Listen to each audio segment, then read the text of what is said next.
Hello, and welcome to a video that essentially showcases my boredom. Ever since I got the Lego set for the Back to the Future Time Machine, which I think is set number 10300, like 10300, I have thought about making something that can accompany it.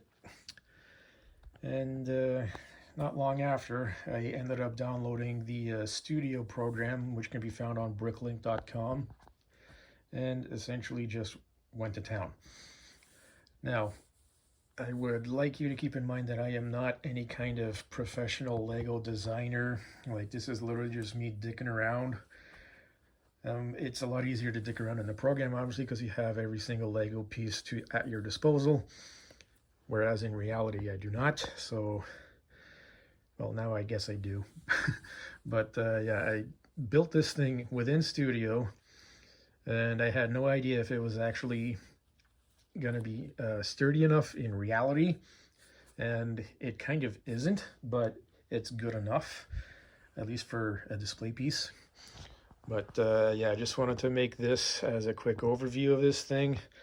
It is my first, what do you call them, MOC, MOC, my own creation, whatever the Lego terminology is. So just go a quick overview. You can see the front here. I tried to be as accurate as I could possibly be using Lego.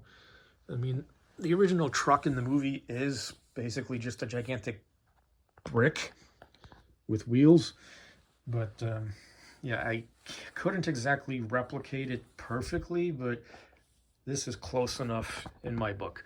So I apologize for the crudity of the lighting and the location where I'm doing this, but this is the only part of my house where I can really film something in peace without my cats getting in the way, because they are very curious whenever I'm filming something. So yeah, I'm gonna have to flip this thing around in order to show off other angles.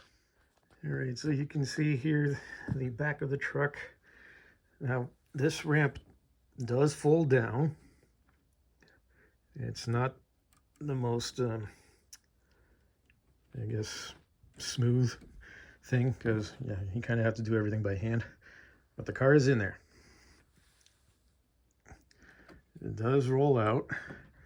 It sort of gets stuck on the very edge there, but it does roll down. It does put a little bit of pressure on the hinges here, but what can you do? Like, there's not really much to the hinges if you want it to look like the movie. So yeah, but yeah.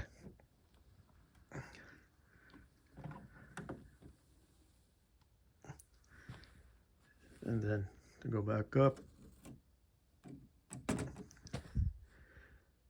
there's that. Say hello to my foot.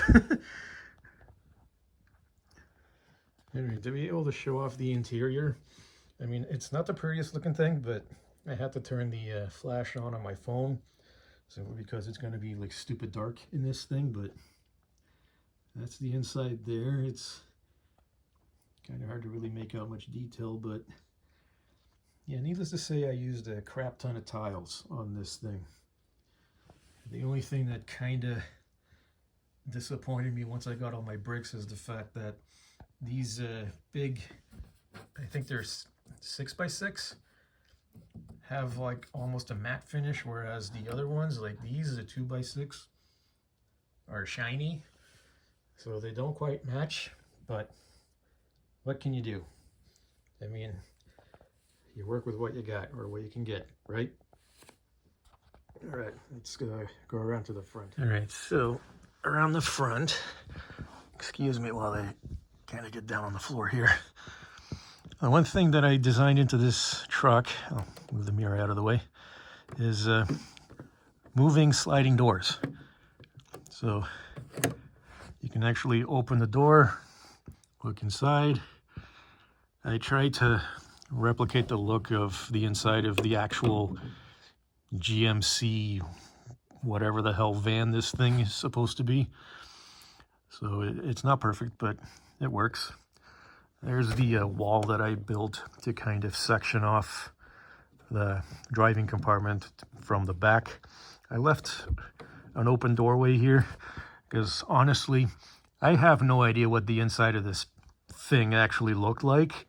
I mean, there is an angle in the movie where you can kind of see it like from this perspective, but it's very difficult to see what's in here.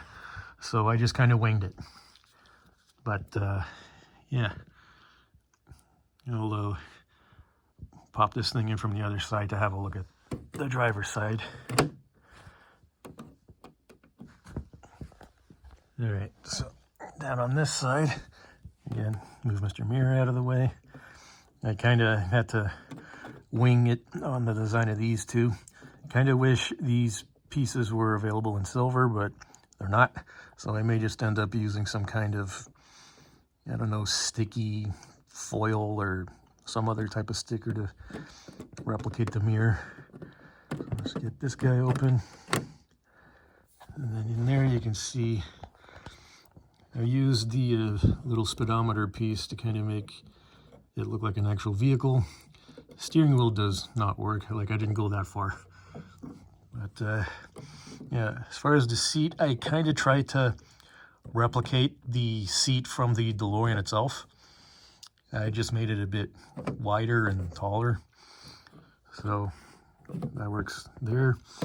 I put some pedals down on the floor, so you got the brake and the gas. Since the brake is usually bigger on these trucks, I went with that design.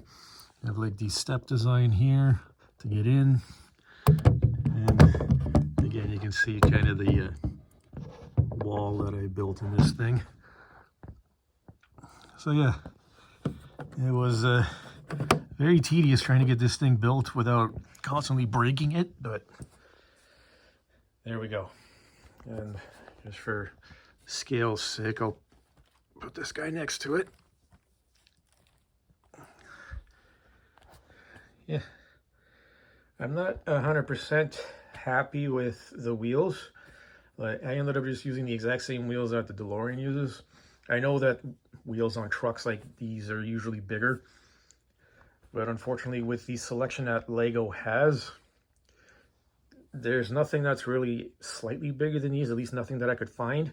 There are some that are a lot bigger, but I don't know if it would work with this setup, and I would probably have to completely redesign the bottom of this thing in order to accommodate the bigger wheels.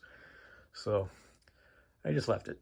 But yeah, I'm also thinking of just getting some kind of vinyl stickers to do the text on the side, the Dr. E. Brown Enterprises and whatnot.